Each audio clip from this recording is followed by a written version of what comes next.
Hi everyone, welcome back. In this video, I'm going to explain about if-else-if block. See here, what is the syntax and flowchart of if-else-if block we can call, or else-if block we can say, or if-else-if ladder also we can say. In the last video, I have explained about the if-else block. If-else block we always choose when there is either or situation. Only two cases are there. If else if means what? When there are more than two situations are there. Suppose this is the syntax. Syntax is here first we need to define one condition. This is condition 1.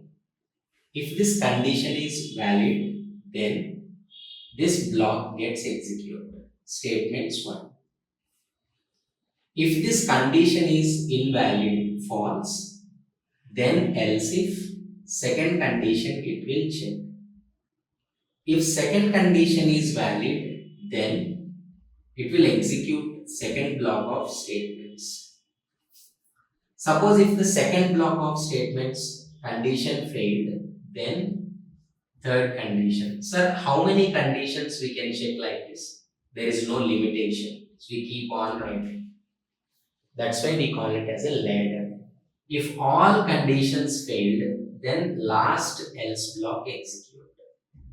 Then last else block execute, and that is optional. Last else block is optional. If you want to provide, you can provide. If this condition is valid, then the set of statements execute and it will terminate.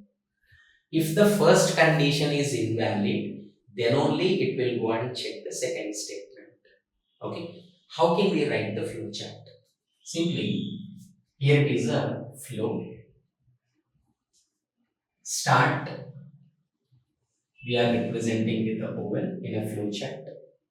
It will check the condition. First condition, condition 1, it is checking.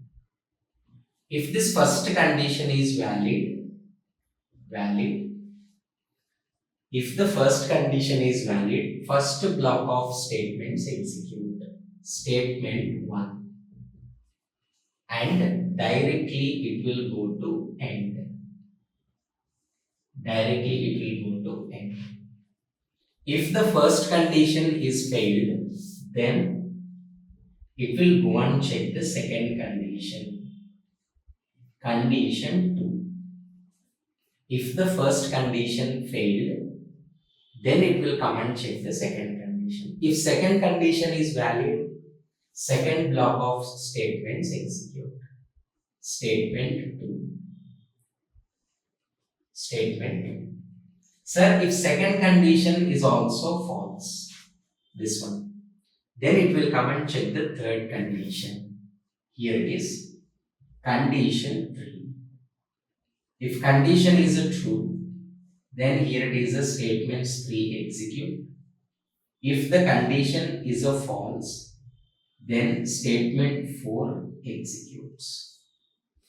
Statement 4. If all the conditions failed, finally, what all the statements you have mentioned in this one will be executed. Hope you understood. This is how to work with the if-else-if block when more than two situations are there. Any number of situations, we go with if-else-if. Right? All the examples I'll explain in the next video. Hope you understood. Please subscribe the channel.